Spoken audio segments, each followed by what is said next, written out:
Good morning. This is Life's Dream. I know you're going to find this hard to believe. This is Life's Dream number 93. I find it hard to believe. Hello, Dolly. Hello, Dolly.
So what's the words? Go to Jamaica? No, that's the second verse. Oh, What's it called? I don't care what you're doing. Okay. I can't think of the words. The second verse is you could go to Jamaica. What's the first verse? You could do it. That's the last verse. I got it. Okay, here we go.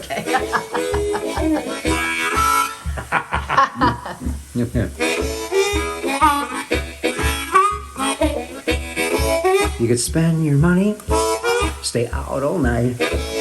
Oh, darling, that's all right.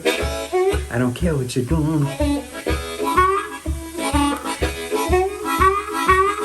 No, I don't care what you do, as long as you're doing it with me. That's right. That's right.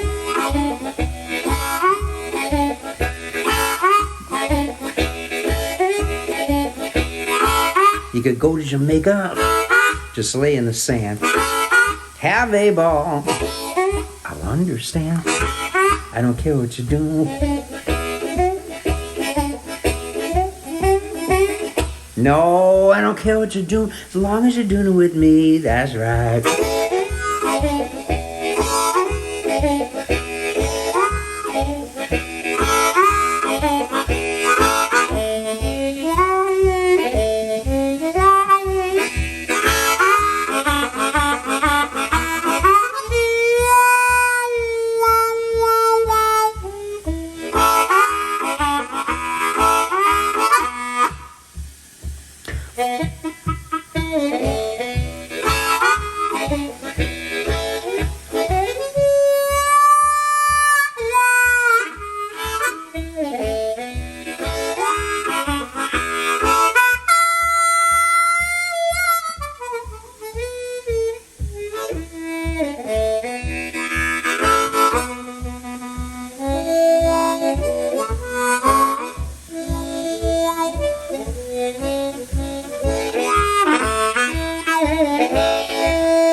You could do what you want. Just carry on. I won't mind, 'cause I'm coming along. As long as you wear a mask and social distance by at least 18 feet, then I'll come along. I don't care what you're doing. I don't care what you're doing. I don't care what you're doing. No, I don't care what you're doing. As long as you're doing it with me, that's right.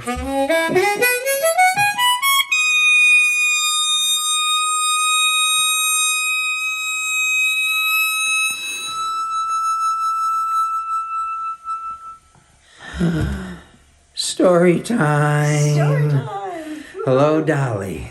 Well, hello, Dolly. Boom. Okay. Show the flowers. Hello, Lily.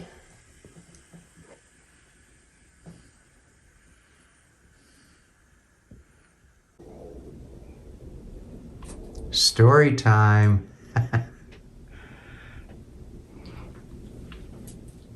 Ah, there she is. So instead of between two ferns, I guess I'm between a bunch of lilies. So this story is about the Dalai Lama. Corky, some years ago, and all you musicians out there can identify, used to do a fair amount of session work for recording for commercials and radio commercials, television commercials. Corky would be called in to do the commercial for cheese, all kinds of cheese. Pizza, any kind of, anything to do with cheese pockets, cheese, all about cheese. And he would play, the stretchy cheese. So usually this didn't take long. It took, I don't know, maybe 20, 30 minutes tops. And why spend your money on a parking garage when you have your wife that can take you downtown and drop you off at the recording studio? So I dropped Corky off, and he said, well, what do you think you'll do in the half an hour? And I said, well, I'm downtown. I'm sure there's something I can find to do. And he sort of laughed and said, yeah, that's what I'm worried about. There's Neiman Marcus, there's Macy's. And I said, exactly. So he laughed and worriedly got out of the car, I suppose. And of course, a half an hour, you could eat up a half an hour, as you all know, you fellow Chicagoans, by just looking for a parking place. And absolutely surprisingly enough, right by the water tower and next to the Peninsula Hotel, there was a parking space, an open parking space, which... In the middle of downtown Chicago. Which was like a miracle, right? It's not like the parking places here. Never a parking space, like never ever. Yeah, here there's little lawn chairs blocking off their dugout snow space in the snow. Anyway, so I see this parking space and I can't believe it. And it's right next to the Peninsula Hotel. And so I can't believe it, pulled in, get out of the car, and I'm walking around the corner.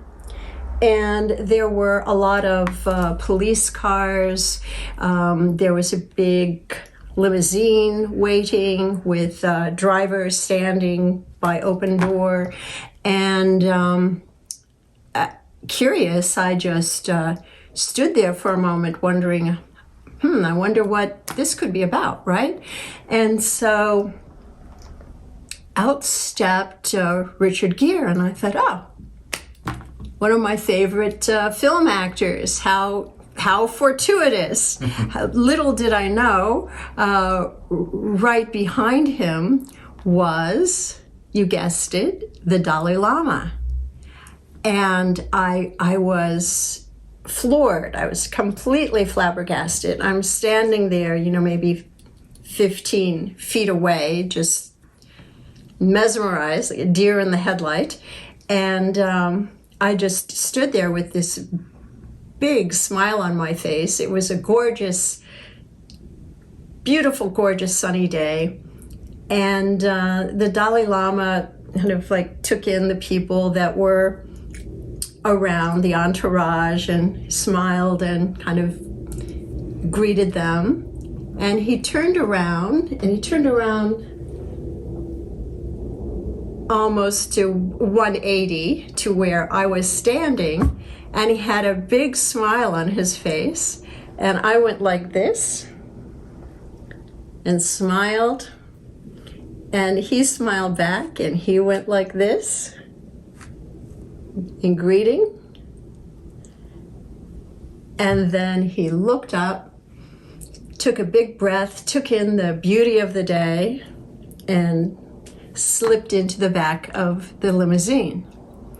And of course, the windows were heavily tinted. So I was so delighted to get this incredible moment with the Dalai Lama. And as the windows were tinted, of course, I couldn't see him anymore. And so I just still stood there spellbound, my hands folded. And as he pulled out of the parking place, the tinted window came down, and he smiled, and he went like this, and I waved back. And I was completely enthralled. Well, you can imagine. I was just totally enthralled. And so it was just about time to go back and pick up Corky from the recording studio. And I circled around, and I saw him waiting on the curb, and I pulled up, and he jumped in the car, and he said, "Well, I did some more cheese commercials. What did you do?" And I said, "Well, I had a private audience with the Dalai Lama." And he said, "Yeah, sure. What did you buy? What did you really do?" And I had said, a private audience with some shoes. No. I am not kidding. I had a private audience with the Dalai Lama. So we both laughed, and it's a favorite memory that, of course, is dear to my heart. Well, a good friend of ours, Louise Frank, invited us to a lecture that the Dalai Lama was giving. It was a panel and lecture on world religions, and it was being held at the Harris Theater. So she said, "Would you like to go?" I said, "Absolutely, we'd love to go." And we had to sort of sit in the back because we were one of the last ones that got tickets. We were sitting, yes, as Corky is saying, way in the back, and we watched this wonderful lecture with the Dalai Lama. It was like a question and answer format. With panelists. The panelists, with famous rabbi and different religious sects were on the stage, and they were speaking about their various unity of religion and what they had that were unifying elements of the different religions. And afterwards, of course, everyone rushed down to the stage, and he crouched down, on his practically on his hands and knees. He crouched down and was speaking to the people that came up to the stage, and was speaking to them. There was like a number of people, maybe 40, 50 people gathered. And of course, a lot of people were leaving. Pushed the stage, and as we were kind of watching him at the edge of the stage, and a lot of people, of course, yes, were leaving, and we're all the way in the back. And we're standing on one of the landings and putting on our coats and getting ready to go.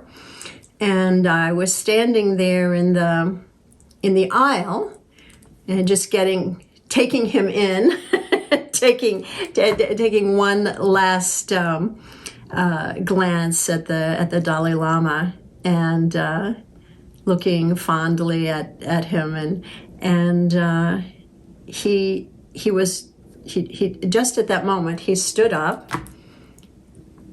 and he seemed to be at the back of the theater, Right at Holly. and Like right where she was standing. he smiled and he went like this. And I smiled and waved back.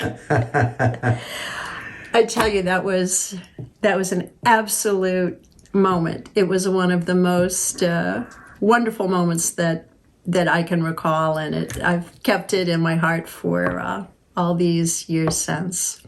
And that was a story of the Dalai And Lama. our next story is going to be Hello Popey. When Holly got a private audience with the Pope. No. Not so. Okay. That's it. Bonus story.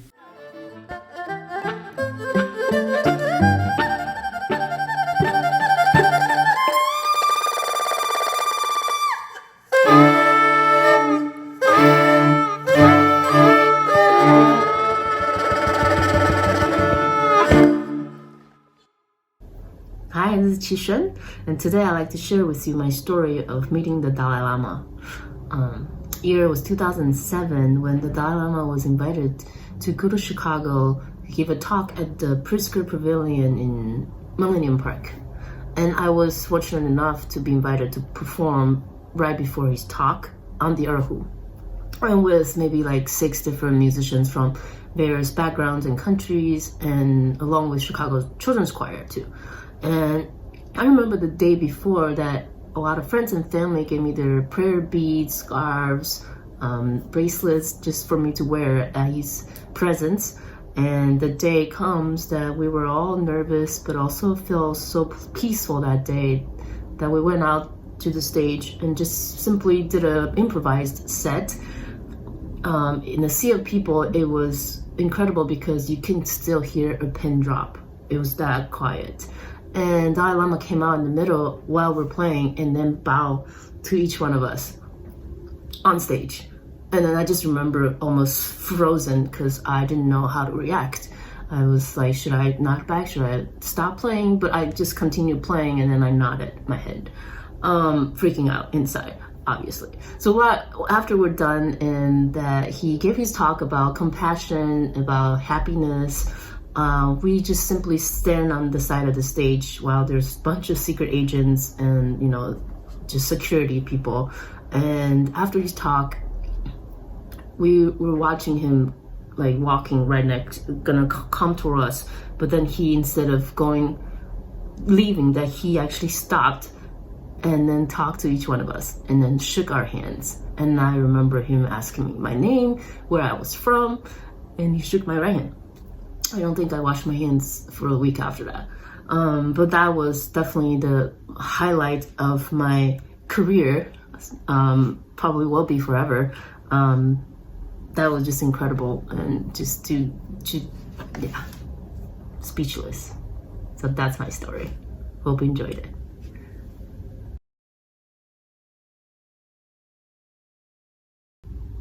One more thing, I actually took a secret photo. I wasn't supposed to because cameras are not allowed, but I snuck in a photo from the stage toward Dalai Lama, and then you can see the back of his head.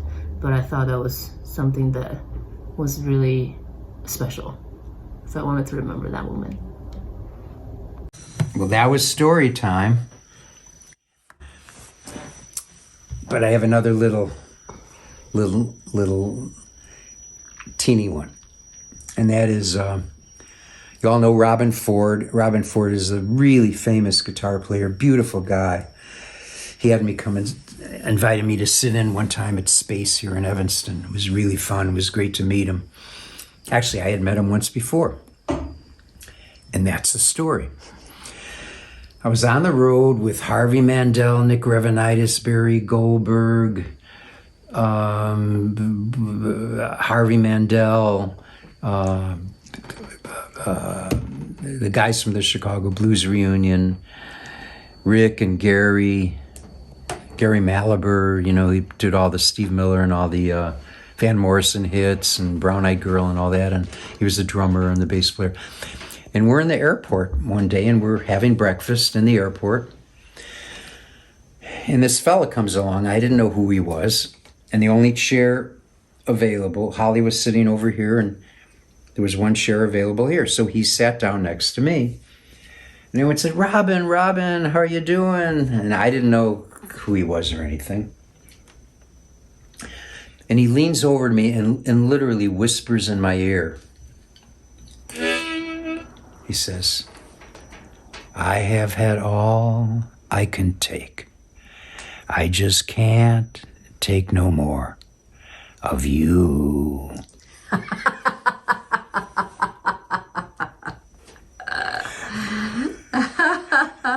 What did I do? So I turned to him. You know the story about the snail? Where the guy found a snail in his apartment, and he grabbed it and he threw it out the door as far as he could. 3 years later, there's a knock at the door, and the snail is standing there. And he says, so what was that all about? So Robin sings that, I have had all I can take. I just can't take no more of you, into my ear. I don't even know who this guy is. And I turned to him, I go, so what was that all about? And he says, you wrote that, ass. Beep.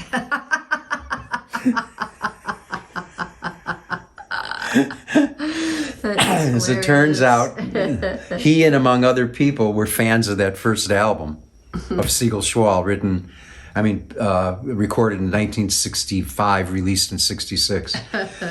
Maybe recorded in 66, I'm not sure. Close enough. Yeah, and you know who else the same thing happened was, that singer, Walking with My Baby Johnson, who sang like that, really amazing singer. She sang the Taj Mahal song. Geneseo? No, Not Geneseo. Walking with My Baby down the line. Oh, Maria Moldauer? No, Snow.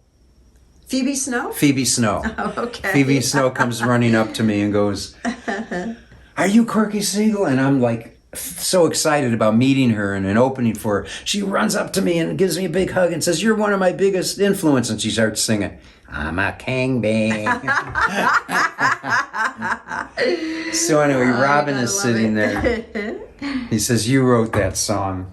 Just unbelievable. So I thought I would play the song. But the song needs an explanation. The earlier Siegel Schwall tunes were not like a raindrop dropping into the ocean. We are all one. Let's hold hands. Flowers and rainbows. And yeah, it wasn't that kind of thing. Songs were pretty pointed. Pretty mean, pretty not nice to women, all that kind of stuff. That's, so this was the first song I ever wrote.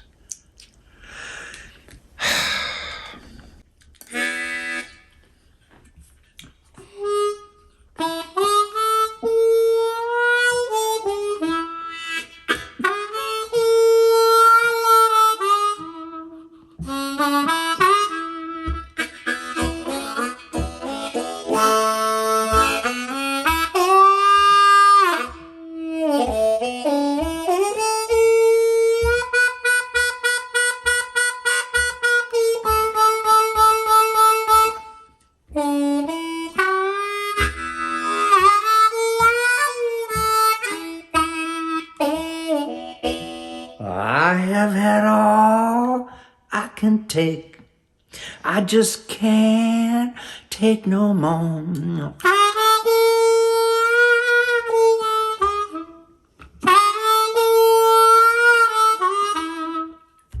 you.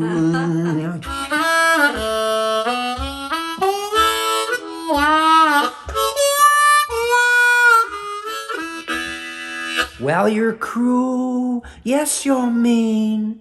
You're the worst person I have ever seen. Don't want your love.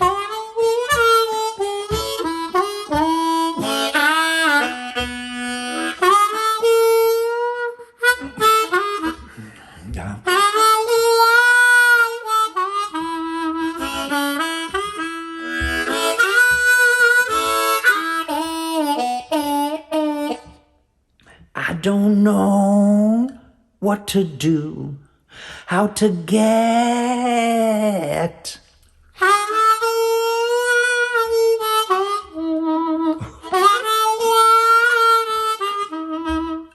rid of you.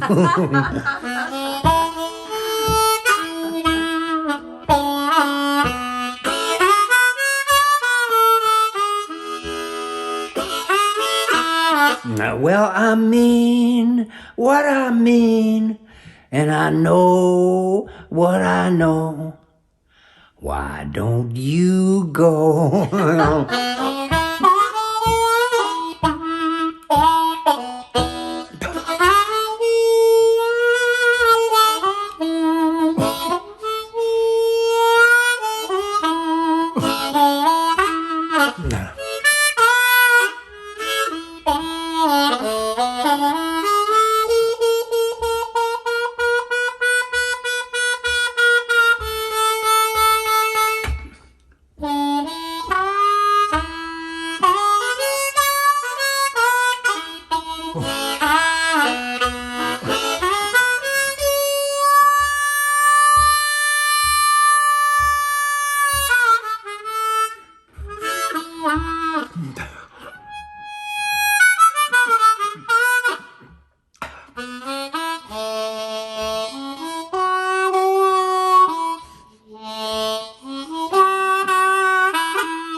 One more time.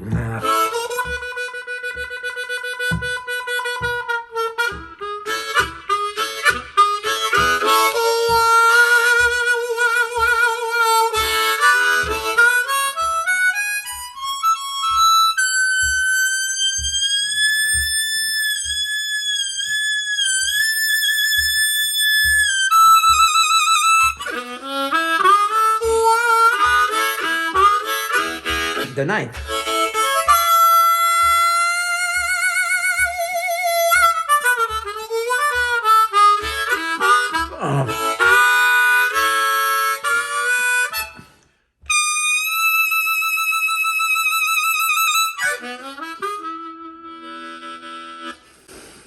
Well, that was some follow-up to stories about the Dalai Lama. But maybe we'll have better consistency with the Zoom. We'll resume. We will resume with the Zoom, and you could find the link to get to the Zoom on my corkymusic.com/stream page. Hop on there, there'll be a link. Come join us on the Zoom. Look forward to seeing you there. Bye, everyone. Bye-bye.